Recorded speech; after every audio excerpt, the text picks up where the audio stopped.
स्वागत है दोस्तों हमारे चैनल में। आज हम लोग ग्रीक सिविलाइजेशन को कंप्लीट कर देंगे और जानेंगे कि ग्रीक सिविलाइजेशन में जो रिमेनिंग टॉपिक्स है वो सबको कवर करेंगे। आज हम लोग पढ़ेंगे ग्रीस में डेमोक्रेसी कैसे करके स्टैब्लिश हुआ, यहाँ ग्रीक का कंट्रीब्यूशन क्या रहा वर्ल्ड को, और ग्रीक का सोसाइटी कैसा था, ये सब के बारे में आज हम लोग जानेंगे। देखिए, जब क्लासिकल ग्रीक का दौर चल रहा था, क्लासिकल ग्रीक का दौर को ही माना जाता है टाइम पीरियड को golden age ancient Greek civilisation का। तो एंशिएंट ग्रीक सिविलाइजेशन में खास करके बहुत सारा सिटी स्टेट्स है, उसमें से दो सबसे इंपॉर्टेंट सिटी स्टेट्स एथेंस और स्पार्टा, ये दो फेमस सिटी स्टेट जिसे पोलिसेस भी कहा जाता था। ये जितना भी एंशिएंट हिस्ट्री गुजरा है ग्रीस का, इसमें ये दो जो सिटी स्टेट है ये सबसे फेमस और सबसे प्रॉस्परस और सबसे नामी सिटी स्टेट गुजरे हैं। तो पहले कुछ सेंचुरीज में, पहला शुरुआत का 2 सेंचुरीज में एथेंस जो सिटी स्टेट था उसको राजा और एरिस्टोक्रेट्स लोग रूल किया करते थे। फिर उसके बाद वेल्दी एरिस्टोक्रेट जो थे उन लोग मौज मस्ती में, स्पोर्ट्स गेम में अपना जिंदगी को अय्यासी में बिताते थे, गरीब लोगों पर ध्यान नहीं देते थे। और जो गरीब किसान थे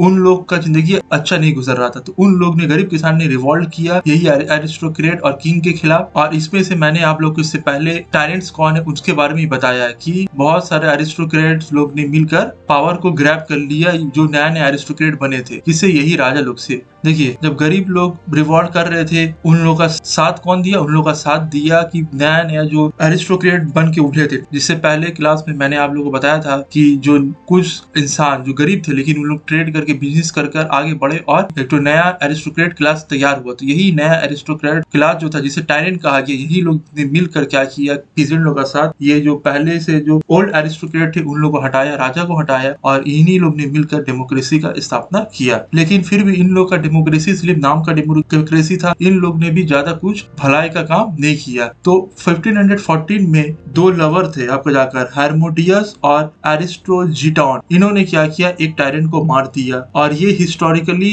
जो मर्डर था, इसका बाद से ही एक जगह है सेलेस्थेंस, तो वहां पर एक बहुत सारा लॉ को ड्राफ्ट किया गया जिसने एथेंस को डेमोक्रेसी में बदल दिया। तो ऐसे करके एथेंस में सबसे पहले डेमोक्रेसी आया, फिर बाकी सब सिटी स्टेट में आस्ते आस्ते करके डेमोक्रेसी आया। देखिए, जितना भी मेल सिटीजन होते थे, मेल सिटीजन जिसका उम्र 20 साल या उससे ज्यादा होता था, उन लोग आते थे और आके लॉ को सजेस्ट करते थे और हर एक का पास वीटो पावर होता था। और औरतें, स्लेव्स और जो माइग्रेंट्स थे, जो ग्रीक के वासिंदे नहीं थे, यानी कि रिफ्यूजी समझ लीजिए, इन लोगों के पास कोई पॉलिटिकल राइट्स नहीं था, ना इन लोग का कोई भी रिप्रेजेंटेशन था बाउल में। मैंने बताया कि बाउल एक पार्लियामेंट था, पार्लियामेंट जैसे आज का जो पार्लियामेंट होता है उसी तरीका से समझ लीजिए कि ग्रीस में, एंशिएंट ग्रीस में बाउल होता था। सिटी स्टेट सब तो अपना अपना फैसला करते थे, लेकिन एक बाउल होता था जो पूरा ग्रीक का जो सिटी स्टेट था उन लोग को रूल किया करता था। देखिए, डायरेक्टली नहीं इनडायरेक्टली उन लोग को बताता था क्या आपको फॉरेन पॉलिसी अपनाना, क्या करना है, नहीं करना है, ठीक है। तो वहां पर हर सिटी स्टेट का रिप्रेजेंटेटिव पहुंचता था, लेकिन जो औरतें थी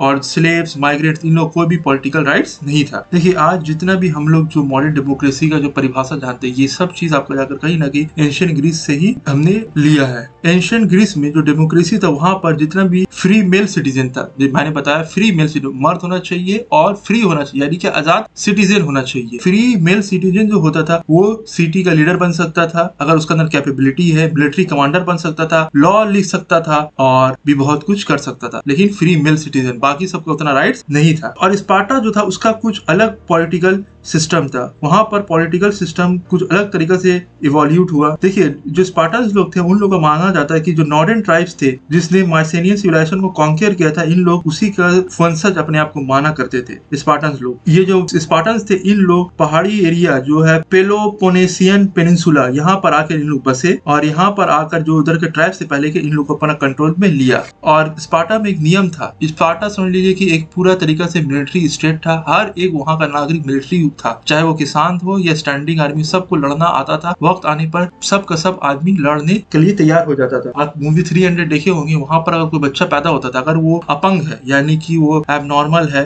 या डिजायरेबल नहीं है, कमजोर है, अनहेल्दी है, तो उसे मार दिया जाता था। 300 मूवी में भी ये चीज को दर्शाया गया है और रियल लाइफ में भी ऐसा ही था उस दौर का एंशिएंट ग्रीस, खासकर स्पार्टा। तो स्पार्टा में तो ऐसा सिस्टम था कहीं पर, लेकिन ऐसा नहीं कि हर जगह वहाँ पर डेमोक्रेसी था, कहीं पर मोनार्की चलता था, कहीं पर एरिस्टोक्रेट लोग जो थे वो लोग रूल करते थे, कहीं पर ओलिगार्सीज लोग हुकूमत करते थे और कहीं टायरेंट्स लोग हुकूमत करते थे। लेकिन जितना भी हो, स्पार्टा और एथेंस लोग थे, इन लोगों ने पूरा इंटायर हिस्ट्री आपका जाकर एंशिएंट ग्रीस का उस पर ज्यादातर डोमिनेशन, ज्यादातर प्रभाव यही एथेंस और स्पार्टा लोग का ही रहा है। तो हम लोग जो भी पढ़ते हैं, स्पार्टा और एथेंस लोग अपना सिटी स्टेट में किस तरीके से रूल किया करते थे, उन लोगों ने क्या डेवलपमेंट किया, उसी के बारे में हम लोग ज्यादा पढ़ते हैं और उसी से ही हम लोग एंशिएंट ग्रीक को कनेक्ट करते हैं। देखिए एंशिएंट ग्रीक जो था वहाँ पर पहाड़ था, जंगल था, वो उन लोग ऑलिव्स उगाया करते थे, वाइन उगाया करते थे, उन लोग मिल्क से मिल्क प्रोडक्ट बनाते थे, चीज बनाते थे, लेकिन उन लोगों के पास फर्टाइल सॉइल नहीं था, यानी कि ऐसा सॉइल जिससे ज्यादा से ज्यादा अनाज उगाया जाए। तो फर्टाइल सॉइल का कमी था ग्रीस में। जब फर्टाइल सॉइल का कमी था तो अनाज तो उगेगा नहीं, तो अनाज उगने के लिए क्या करने थे, उन लोग क्या करते थे, पहले शुरुआत किए बिजनेस का। दूसरा जो नेशन था उन लोग से ओवर सी बिजनेस किए, इंपोर्ट एक्सपोर्ट का बिजनेस करना शुरू किए। आज का लोकल लैंग्वेज में इंपोर्ट एक्सपोर्ट समझ लिया, उस टाइम ओवरसीज ट्रेड शुरू कर दिए ग्रीक्स के लोगों ने। फिर आहिस्ता आहिस्ता जब वो लोग पावरफुल होते चले गए, जो एंशिएंट ग्रीस के जो लोग थे उन लोगों ने क्या किया, जो कमजोर जमीन हुआ था, जहाँ पर देखते थे कि कोई कमजोर एरिया है, वहाँ का रूलर सही नहीं है, वहाँ का लोग उतना ज्यादा बहादुर नहीं है, तो उन लोग को हराकर अपना कॉलोनी बना लेते थे और वहाँ का जमीन को लोग इस्तेमाल करते थे अनाज उगाने के लिए। बहुत सदियों तक एंशिएंट ग्रीस ने पूरा मेडिटेरेनियन, ब्लैक सी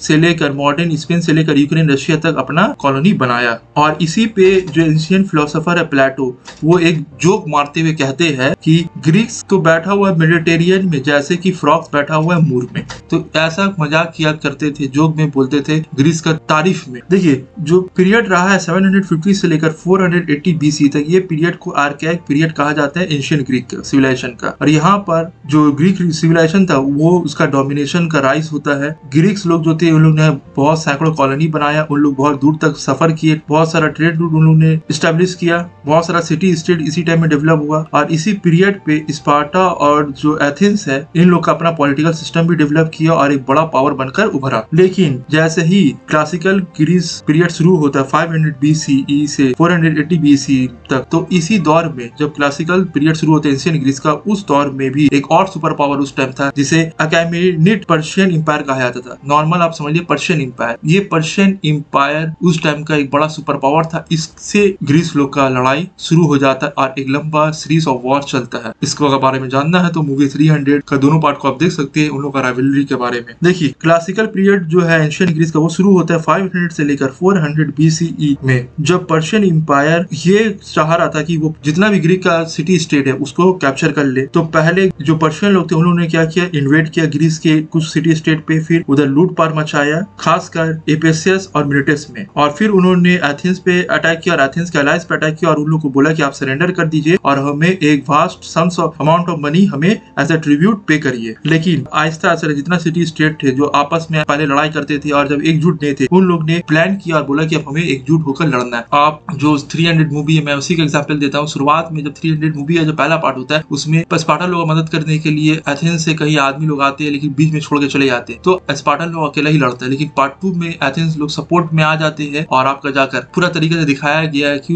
वहां पर डिफीट होता है पर्शियन इंपायर का। तो ऐसे ही जब ग्रीक जितना भी सिटी स्टेट है जब वो लोग आपस में आ गए तो उन्होंने क्या किया, हरा दिया किसे, पर्शियन इंपायर को। और इसी में बहुत सारा सीरीज ऑफ बैटल हुआ है। जब मैं बैटल सीरीज लेकर आऊंगा तो वहां पर मैं टॉपिक को डिस्कस करूंगा। अभी मैं इतना बता दूं कि उसमें से एक फेमस बैटल होता है जिसमें पूरा ग्रीक का जितना भी सिटी स्टेट है वो लोग मिलकर पर्शियन इंपायर से लड़ते और उसे हरा देते पर्शियन इंपायर को। और ये बैटल का नाम है, बहुत फेमस बैटल है जिसका नाम है बैटल ऑफ मैराथन, जो 419 BC में लड़ा गया। ग्रीक हिस्टोरियन हेरोडोटस ये क्लेम करते हैं कि इसमें सिर्फ और सिर्फ जो ग्रीक आर्मी था उसका कैजुअलिटीज 192 कैजुअलिटीज हुआ, मतलब जो भी लड़ाई हुआ इसमें सिर्फ 192 जो ग्रीक सिपाही थे वो मारे गए और पर्शियन लोगों ने कम से कम 6400 पर्शियन फ्लीट का मतलब जो आर्मी थे वो मारे गए। तो फिर उसके बाद एक बहुत सदियों बाद एक और हिस्टोरियन है जिसका नाम है प्लूट्रार्क। वो ये कहते हैं कि जो ये पहले जो धारणा आ रहा था कि सिर्फ और सिर्फ 192 कैजुअलिटीज हुआ है ग्रीक लोग का, लेकिन ये गलत है, 192 से ज्यादा हुआ। 192 से ज्यादा मतलब एक ज्यादा, यानी कि 193 हुआ। वो एक कौन शख्स था, वो एक शख्स था जो एक एथलीट था जिसका नाम था फिडिविडेस, जो एक मैसेंजर था। जब ग्रीक लोगों ने, यानी कि जब ये लड़ाई चल रहा था, मैराथन जगह का नाम है, वहां पर जब ये लड़ाई चल रहा था और जब पर्शियन लोग को हरा दिया था आपको जब ग्रीस लोगों ने, तो ये जो एथलीट था जिसका नाम था फिडिविडेस, इसने 42.5 किलोमीटर दौड़ा। जहां से लड़ाई हो रहा था वहां से एथेंस का दूरी 42.5 किलोमीटर था। तो ये जहां पर लड़ाई हो रहा था वहां से एथेंस पहुंचा, 42.5 किलोमीटर का डिस्टेंस कवर किया, दौड़ते हुए गया। और ये स्लिप बताने के लिए कि ग्रीस जीत चुका है, पर्शियन लोग हार चुके चुकी है और ये खबर देने के बाद वो मारा जाता है और इसी के याद पे आज मैराथन गेम को खेला जाता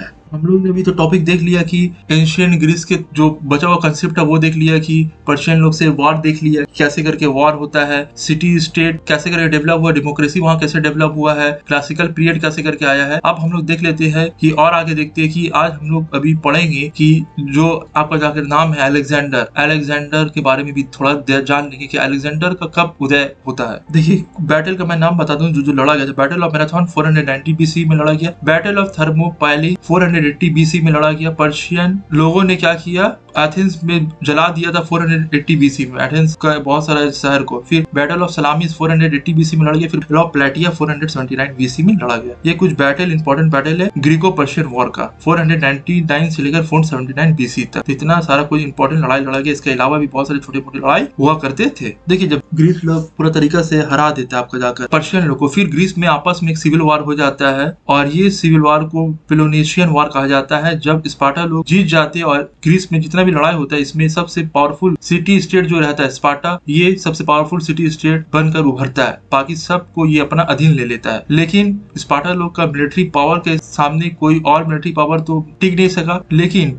स्पार्टा लोग ने ज्यादा दिन तक आपका जाकर पूरा ग्रीस पे कंट्रोल नहीं बना के रख पाए। तो स्पार्टा लोग का आहिस्ता आहिस्ता कर मिलिट्री जब पावर कम होता चला गया तो उन लोग को लगातार 2 हार देखना पड़ा। पहले थेमेंस के हाथों उन लोग को हार देखना पड़ा, फिर लिकेट्रा के हाथों 371 BC में। ये 2 सिटी स्टेट थे ग्रीस के। इन लोगों ने क्या किया, स्पार्टा जो एक पावरफुल सिटी स्टेट माना जाता था उसको हरा दिया था। आज इससे क्या हो गया, जो ग्रीस को पूरा तरीका से कंट्रोल कर रहा था स्पार्टा लोग, अब स्पार्टा क्या हो गया था, कमजोर हो चुका था। अब उन लोगों के पास पावर नहीं था पूरा ग्रीस को कंट्रोल करने का। अब यहाँ पर क्या हो जाता है, एक पावर वैक्यूम आ जाता है। सब सिटी स्टेट फिर से इंडिपेंडेंट हो जाता है, अपने हिसाब से काम करते हैं। अब ये पावर, लेकिन ये जो वैक्यूम हो गया था, पावर वैक्यूम हो गया था, इसको फिल किया मैसेडोनिया के लीडर फिलिप II ने। ये एक मेजर मिलिट्री लीडर बन के उभरा और इसने क्या किया, फिर से पूरा तरीका से ग्रीस को एकजुट कर दिया। और ये कब इसने ये किया, इसने वॉर लड़ा कैरोनिया एथेंस के खिलाफ 338 BC में। ये लड़ाई के बाद इसने क्या किया, पूरा ग्रीस पे फिर से अपना अधिकार जमा लिया। और अब मैसेडोनिया जो था, जितना दिन से ग्रीस में कोई मैसेडोनिया को नहीं जानता था, एथेंस और स्पार्टा के बारे में हम लोग जानते थे, अब एक नया पावर बन के उभरा, आगे आया मैसेडोनिया। अब यही का मैसेडोनिया का ही था अलेक्जेंडर, जिसके बारे में हम लोग थोड़ा जानेंगे आगे। तो ये पावर वैक्यूम किसने पूरा किया, फिलिप II ने। तो फिलिप II 359 BC में राजा बनता है। ये बहुत सारा ग्रीस एरिया को कंसोलिडेट करके एक पावर के अंडर में लाता है। लेकिन 336 BC में उसका असैसिनेशन हो जाता है। तो इसने क्या किया था, सेंट्रल और सदर्न ग्रीस को अपना पावर का अंदर अपना अधीन कर लिया था। फिर उसके बाद उसका बेटा अलेक्जेंडर, जब उसका बाप मर जाता है तो फिर उसके बाद अलेक्जेंडर आता है। और ये जो कंफ्लिक्ट चल रहा आ रहा था ईस्ट और वेस्ट के बीच में, ये क्या करता है, ये लड़ाई को कंप्लीट करता है और ये ग्रीक आर्मी को यूनाइट करता है और पूरी दुनिया को कॉन्कर करने के लिए निकल जाता है। आपको पहले पता है कि पहले 3 ही कॉन्टिनेंट था, तो ज्यादातर आदमी लोग को 3 ही कॉन्टिनेंट पता था, यूरोप, अफ्रीका और एशिया। अफ्रीका तरफ लोग एंशिएंट दौर में ध्यान नहीं देते थे, ज्यादातर एशिया में ध्यान देते थे। तो ग्रीस बहुत सारे यूरोपियन स्टेट को अपने अंडर तो ले ही चुका था, अब उसका ध्यान था कि वो एशिया की तरफ कदम बढ़ाए। और ये इतना लड़ाई जीतता चले गया, बहुत सारा जमीन को जीतता चला, जिसका वजह से इसे नाम दे दिया गया द ग्रेट का। आज भी नाम लेते हैं अलेक्जेंडर द ग्रेट। इसका नाम इसीलिए पड़ा कि ये जो भी जगह में जाता था सिर्फ जीतते चले जाता था और एक वर्ल्ड कॉन्करर बनकर उभरा। तो इसने इजिप्ट, इंडिया और बैक्टीरिया जो आज का अफगानिस्तान है, वहां तक ये अपना रूल स्थापित कर लिया था। और ग्रीस, आपको पता है इंडिया में एक बहुत फेमस बैटल हुआ, बैटल ऑफ हाइदास्पास, जिसमें पूरा उसको हराया था। और उसके बाद ग्रीस के आर्मी जो था, अलेक्जेंडर का आर्मी था, बहुत थक चुका था। वो बोला कि अब हम लोग इंडिया में और अंदर तक नहीं आएंगे। तो उन लोग अपना आर्मी का बात मानते हुए अलेक्जेंडर वापस चले गया और बेबीलोन में उसका डेथ हो जाता है 323 BCE में। और माना जाता है, कोई बोलता है उसे अचानक मौत आ गई बुखार से, कोई बोलता है उसे मलेरिया हो गया था। तो 32 साल की उम्र में एक ब्रिलियंट मिलिट्री जनरल का करियर खत्म हो जाता है। अलेक्जेंडर का डेथ हो जाता है। उसके बाद हेलेनिक पीरियड शुरू हो जाता है। और ये हेलेनिक पीरियड कब तक चलता है, जब तक रोम लोग 146 BC में पूरा तरीका से ग्रीस को टेक ओवर कर लेते हैं। अब यहाँ से किसका उदय होता है, वो रोमन एम्पायर का। रोमन एम्पायर के बारे में हम लोग नेक्स्ट टॉपिक में, जब मैं नेक्स्ट वीडियो लेकर आऊंगा, तो उसमें मैं बताऊंगा रोमन एम्पायर के बारे में। रोमन एम्पायर कितना बड़ा था और कैसा करके रोमन एम्पायर फैला था और कब जाकर उसका उदय हुआ, कब उसका जाके अंत हुआ। तो आज हम लोगों ने ग्रीस के बारे में जान लिया। अब सोसाइटी देख लेते हैं, कैसा सोसाइटी था एंशिएंट ग्रीस का। एंशिएंट ग्रीस लोग जितना भी थे वो लोग सब अलग अलग रहते थे, लेकिन उन लोग एक धर्म को मानते थे। धर्म का मान्य जो पैटर्न था वो एक जैसा था और उन लोग का लैंग्वेज एक था, उन लोग कल्चर एक था। भले उन लोग अलग अलग सिटी स्टेट, पॉलिटिकल सिस्टम अलग था, लेकिन उन लोग रिलीजियन, लैंग्वेज, कल्चर एक जैसा ही था। और हर 14 साल में जो ग्रीक जितना भी सिटी स्टेट है ग्रीक का, उन लोग अपना जो यंग मेन होते थे, जो नौजवान मर्द होते थे और औरतें होती थी, उन लोग को ओलंपिक गेम्स के लिए पार्टिसिपेट के लिए खेलने के लिए भेजाया करते थे हर 4 साल में। आज भी 4 साल में गेम होता है, पूरा दुनिया से जितना भी कंट्री वो लोग पार्टिसिपेट करते हैं, उसी तरीका से जितना भी सिटी स्टेट वो लोग क्या करता था, अपना जो नौजवान मर्द और औरत होते उन लोग को ओलंपिक गेम्स में पार्टिसिपेट करने के लिए भेजाया करता था, कम्पीट करने के लिए भेजाता था। तो इन लोग भले एक ही कल्चर थे, लेकिन मैंने पहले बताया कि ये लोग सब फ्री थे, सब अपना हिसाब से रूल करते थे, कोई एक दूसरे के ऊपर ओवर पावर नहीं करता था। हाँ, बीच में स्पार्टा ने किया, कुछ दौर तक एथेंस लोग का रूल रहा, फिर उसके बाद मैसेडोनिया का रूल रहा, लेकिन ज्यादातर आपको जाकर एंशिएंट ग्रीस में दौर ऐसा गुजरा कि ज्यादातर सब लोग इंडिपेंडेंट ही रहे थे। और पॉलिटिकल यूनिटी तभी इन लोग के अंदर आया जब उन लोग को लगा कि बाहर से हम लोग ज्यादा करते हैं, यानी पर्शियन इंपायर थे, तब यही ग्रीस लोग जो आपस में लड़ते थे, इन लोग एकजुट होकर पर्शियन लोग से लड़कर उन्हें हराए। वो एक गाय में बहुत ज्यादा बेनिफिट है। देखिए, आज अभी हम लोग थोड़ा जान लेते फिलोसफी के बारे में, देख लेते हैं। एंशिएंट ग्रीक जो फिलोसोफर है उन लोग को 3 कैटेगरी में डिफाइन किया जाता है। एक प्री सोक्रेट्स, जो सोक्रेट्स से पहले जो फिलोसोफर गुजरे, एक सोक्रेट्स, और तीसरा ग्रुप होता है पोस्ट सोक्रेट्स। प्री सोक्रेट फिलोसोफर लोग ज्यादातर उन लोग इन्वेस्टिगेशन और नेचुरल फिनोमेना पे डिस्कशन करते थे, उसको ऊपर अपना फिलोसफी दिया करते थे। वो लोग मानते थे ह्यूमन का जो ओरिजिन है वो एक सिंगल सब्सटेंस से हुआ है, वो चाहे पानी भी हो सकता था, वाटर या कोई भी अनलिमिटेड सब्सटेंस, जिसे वो लोग एपिरियन कहते थे। इसी में एक बहुत फेमस फिलोसोफर गुजरा है, यही प्री सोक्रेटिक टाइम का, जिसका नाम था पाइथागोरस। जो मैथमेटिक्स में हम लोग पाइथागोरस थ्योरम करते हैं, इसी ने ये थ्योरी दिया था, पाइथागोरस थ्योरम का। सोक्रेटिक फिलोसोफर्स लोग एंशिएंट ग्रीस का, इसमें कौन कौन आते हैं? सोक्रेट्स आते हैं, फिर प्लेटो, एरिस्टोटल, ये 3 आदमी जो है ये सोक्रेटिक फिलोसोफर में आते हैं। इसके अलावा भी कुछ फेमस ग्रीक फिलोसोफर है, सिर्फ ये नहीं कि ये 3 है, इसके अलावा भी कुछ ग्रीक सोक्रेटिक के टाइम के। सोक्रेटिक फिलोसोफर में सोक्रेट्स, प्लेटो और एरिस्टोटल के अलावा भी कुछ और भी वेल नोन फिलोसोफर भी गुजरे हैं। सोक्रेट्स का टाइम पीरियड 470 से लेकर, कोई बोलता है 469 में उनका जन्म हुआ, वहां से लेकर 399 BC तक रहा है। इनको याद किया जाता है इनका टीचिंग मेथड के तौर पे। इसका टीचिंग का मेथड जो था वो बहुत अलग था, और ये हर किसी को क्वेश्चन, सवाल करने पे और सोचने पे मजबूर करते थे कि कोई भी आपके ऊपर कोई भी चीज थोप पे ना, आप सवाल करिए, आप जवाब मांगिए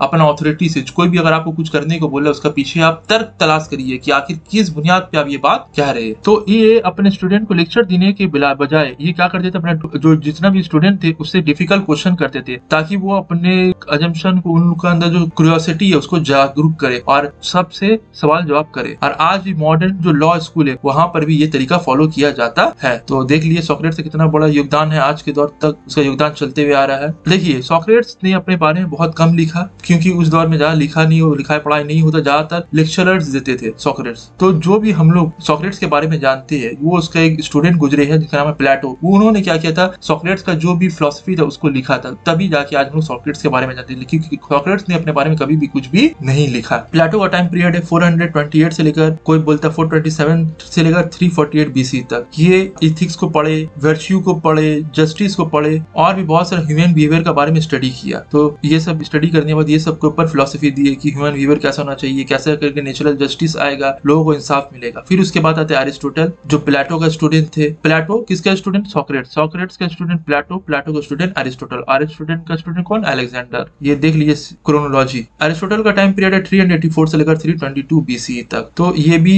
इथिक्स में बहुत इंटरेस्ट रखते थे, उसके बारे में पढ़ाई किए, और भी अलग अलग साइंस का फील्ड में भी पढ़ाई किए, जैसे फिजिक्स हो गया, बायोलॉजी की, एस्ट्रोनॉमी हो गया। और एरिस्टोटल ने बहुत सारा थ्योरी भी दिया है, और इन्हें क्रेडिट दिया जाता है, ये बोलते थे कोई भी पढ़ाई करो लॉजिक के साथ पढ़ो। और आज का जो मॉडर्न डे जूलॉजी है, फादर ऑफ जूलॉजी भी एरिस्टोटल को ही माना जाता है। उसके बाद आता है पोस्ट सोक्रेटिक फिलोसोफर। यहाँ पर 4 स्कूल ऑफ थॉट का स्थापना होता है। एक होता है साइनिज्म, स्केप्टिसिज्म, इपिक्यूरियनिज्म एंड स्टोइसिज्म। देखिए, जो पोस्ट सोक्रेटिक फिलोसोफर थे उन लोगों का फोकस होता था इंडिविजुअल के ऊपर। दोनों कम्युनल इशू पे ज्यादा ध्यान देते थे, कि जैसे कि पॉलिटिक्स हुआ, इन लोग इंडिविजुअल लोग के ऊपर ज्यादा फोकस करते थे। तो आज भी जितना भी लॉ स्टूडेंट होते, जो भी फिलोसफी पढ़ते, ज्यादातर हम लोग फिलोसफी कहाँ से लेते हैं कि यही सब फिलोसोफर का फिलोसफी को पढ़ते हैं और आज भी इसको अप्लाई करते हैं। तो कभी मैं इन जितना भी फिलोसोफर के बारे में बताऊं, उनके ऊपर बायोग्राफी लेकर आऊंगा, जहाँ पर मैं आप लोग डिटेल में इन लोग का क्या फिलोसफी था, इन लोग का लाइफ कैसे गुजरा, इसी के बारे में बताऊंगा। मैथमेटिक्स और साइंस में भी इन लोग का कंट्रीब्यूशन रहा है एंशिएंट ग्रीक्स लोगों का, जिसे हम लोग नकार नहीं सकते हैं। थेलिस ऑफ माइलेटियस, इसे माना जाता है सबसे फेमस प्रोमिनियन ग्रीक मैथमेटिशियन, और इनको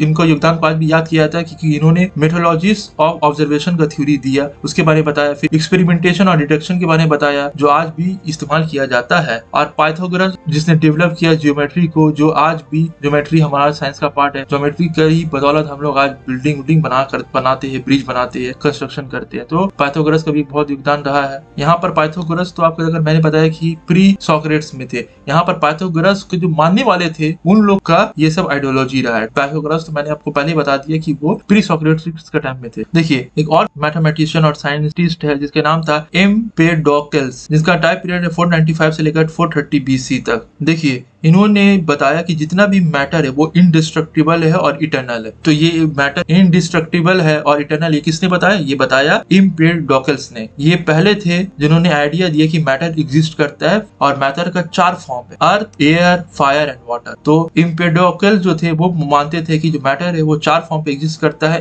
अर्थ, air, fire and water. Medicine का फील्ड में भी बहुत योगदान रहा है एंशिएंट ग्रीस लोगों का। उन्होंने एनिमल्स यानी जूलॉजी के ऊपर बहुत अच्छा रिसर्च किया, एनाटॉमी की, उन लोग जानवर का एनाटॉमी किया करते थे। और इन्होंने ही आपका जाकर ऑप्टिक नर्व को लोकेट किया और रिकॉग्नाइज किया जो ब्रेन जो है वो लोकस ऑफ थॉट है, मतलब थॉट का मेन सेंटर क्या है? ब्रेन ही है, जहां से हम लोग सोचते हैं। और इन्हीं लोगों ने यानी कि एंशिएंट ग्रीक लोगों ने बताया कि ब्लड जो है फ्लो करता है हार्ट से, और हार्ट से ही ब्लड जाता है और हार्ट पे ही ब्लड आके पूरा बॉडी पे फ्लो करता है। फिर हाइपोक्रेट्स ने आर्गुमेंट दिया कि जो डिजीज है ये नेचुरल कारण से होता है, ना कि कोई सुपर नेचुरल कॉजेस की वजह से। देखिए पहले के लोगों का मानना था कि बीमार वही पड़ते हैं जो गॉड को नाराज करता है या कुदरत की तरफ से बीमार पड़ता है, कुदरत का कानून को अगर वो तोड़ा है। तो हाइपोक्रेट जो थे वो बोले नहीं, ऐसा कोई बात नहीं है, ये नेचुरल कार्य है, भले ये नेचर का वजह से हो रहा है, लेकिन हम लोग ने गॉड का नाफरमानी किया है या गॉड के खिलाफ काम किया, इसका वजह से नहीं हो रहा, ये तो नेचुरल फिनोमेना, ये तो होगा। तो ये भी तर्क देने वाले कौन थे? हाइपोक्रेट्स। ये बोले कि नेचुरल कारण का वजह से हम लोग बीमार करते हैं, ना कि कोई सुपर नेचुरल ताकत है जो हमें बीमार करता है। और जो जब नेचर का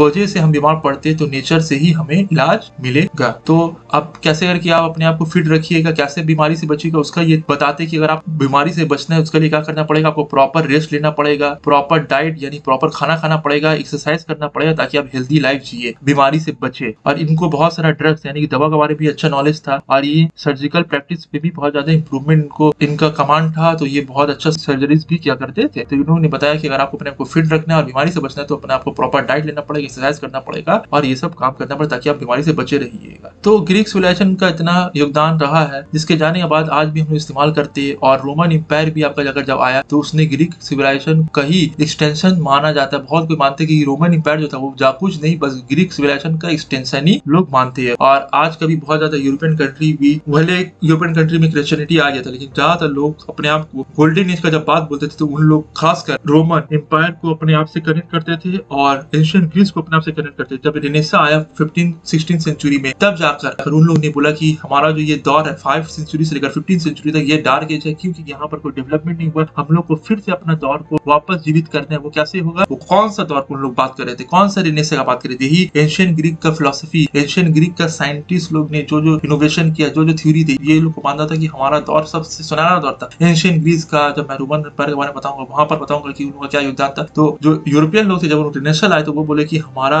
जो एंसेस्टर है उन लोग ने ग्रीक जैसा महान सभ्यता का स्थापना किया, रोमन एम्पायर जैसा महान सभ्यता का स्थापना किया। आज हम लोग सबसे बिछड़े हुए, तो हम लोग को फिर से वही दौर को लाना पड़ेगा। तो एंशिएंट ग्रीस और रोमन एम्पायर का अंत हुआ नहीं, समझ लीजिए उसका एक्सटेंशन यूरोपियन लोग तक रहा। यूरोप लोग ने फिर से उसे रिवाइव किया और आज भी बहुत सारा ग्रीस का फिलॉसफी हम लोग साइंस में भी पढ़ते हैं और खासकर ग्रीक फिलॉसफर और फिलॉसफी लॉ में पढ़ा जाता है, सोशियोलॉजी में पढ़ा जाता है। आज हम लोगों ने ग्रीक सिविलाइजेशन के बारे में पूरा जानकारी ले लिया। आज मैं टॉपिक कंक्लूड कर देता हूँ और नेक्स्ट मैं आपके जाकर और भी इंटरेस्टिंग टॉपिक लेकर आऊंगा। रोमन एम्पायर है, इंडस वैली सिविलाइजेशन और भी बहुत सारा टॉपिक है, पर्शियन सिविलाइजेशन, ये सब के ऊपर भी मैं नेक्स्ट टॉपिक लेकर आऊंगा। जुड़े रहिए दोस्तों हमारे चैनल के साथ, लाइक कमेंट शेयर जरूर कर दीजिए।